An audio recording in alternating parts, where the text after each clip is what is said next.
నమస్తే రైతు మిత్రులు అందరికీ నమస్కారం. మా పత్తి చేను అయితే ఇలా ఉంది. పత్తిలో గడ్డి మందు చూడండి, ఇలా కొడితే ఇలా చనిపోయింది మొత్తం. చూడండి, మా పిల్లలు అయితే ఒకడు బైబీస్ చేసి కౌన్సిలింగ్ పెట్టినా ఇంకేం రాలేదు. చిన్నోడు అయితే ఇంకా క్యాన్ ఎత్తుకొని పోతాడు చూడు, బుడ్డోడు. ఆయన హోమ్సిక్ హాలిడే కానీ ఇంటికి వచ్చిండు. రైతు కష్టాలు ఇలా ఉంటాయి. మా కష్టాలలో పాలు పంచుకున్నారు వాళ్ళు ఇద్దరు. ఒకడు మందు కొడతాడు, ఒకడు క్యాన్ పోస్తుండు. మీ పిల్లలు కూడా పనిచేస్తే కామెంట్ చేయండి. Thank you. రైతు బాధ అందరికీ తెలుసు. మా మిర్చి నారైతే చూపిస్తాను కదా. నేను డ్రిప్ ప్లాన్ చేసిన అని చెప్పినా కదా, ఇలా ఉంది. ఇలా మొలక రావడం జరిగింది. ఇలా డ్రాప్ పోస్తుంది నీళ్ళు చూడండి. ఓకే, మీ నారు కూడా ఇట్లా నారుకు నీళ్ళు కడితే అన్నీ నారు కొట్టుకుపోవడం జరుగుతుంది కాబట్టి ఇలా ప్లాన్ చేసిన నేను. మీకు నచ్చితే లైక్ చేయండి. Thank you. మా పత్తి చేను మిర్చి నారు, పత్తి చేనులో గడ్డి మాత్రం మొత్తం సావడం జరిగింది. పెసర్ చేను అయితే ఇలా ఉంది మాది. తోట వేసుకునే ముందు మేము దీనికి ప్లాన్ చేసినాం. పెసరు అంటే పచ్చి రొట్ట బదులుగా పెసరు చేసినాం.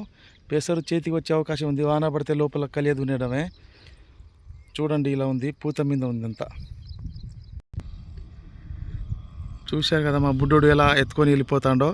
ఇక అందరు చదువుకోవాలి, చదువుకోకపోతే ఇలా కష్టాలు వస్తాయి అనేది వాళ్ళకు కూడా తీయాలని. మంచి ఉబ్బెండ, చెమట కారిపోతుంది, తడిసిపోతుంది, అందులో మంచి ఇబ్బంది పడుతున్నారు. మా ఇంటి పక్కన చేను పక్కన సబ్స్టేషన్ ఉంది. థ్యాంక్ యూ రైతు మిత్రులు. మీ పిల్లలు కూడా ఇట్లా కష్టపడితే కామెంట్ బాక్స్లో కామెంట్ చేయండి. రైతు కష్టాలు ఎవరికి రావద్దు. ఇది రైతు కష్టాలు గుర్తించినోడే మనసున్న మహారాజు. ఇలా ఉంది చేనులు అయితే మాయి. నచ్చితే లైక్ చేయండి, షేర్ చేయండి, సబ్స్క్రైబ్ చేయండి. చూశారు కదా రైతు మిత్రులు, మా పెద్దని పని అయితే అయిపోయింది. ఇగో చెట్టు నీడకు వచ్చేసిండు. ఇతని పని అయిపోయింది. ఇతను కౌన్సిలింగ్ కోసం ఎదురు చూస్తున్నాడు. ఇగో ముఖం చాటుకుంటాడు కింద. ఇగో మా చిన్నోడు మొత్తం ఇగో ఎర్రగా మొత్తం పండు అయిపోయింది. పిందె పండు అయి రాలిపోయింది కూడా. ఇగో ఇలా ఉంటుంది వ్యవసాయం కష్టాలు అంటే. ఇగో ఇలా చెట్టు నీడకు దాచుకుంటున్నారు. ఇగో మందు కొట్టే డబ్బా కూడా ఇక్కడ పడేసిర్రు. చూశారు కదా రైతు కష్టాలు ఇలా చూపించిన లైవ్లో. మీ పిల్లలు కూడా మీకు సహాయపడితే కామెంట్లో కామెంట్ చేయండి. ఓకే, థ్యాంక్ యూ రైతు మిత్రులు.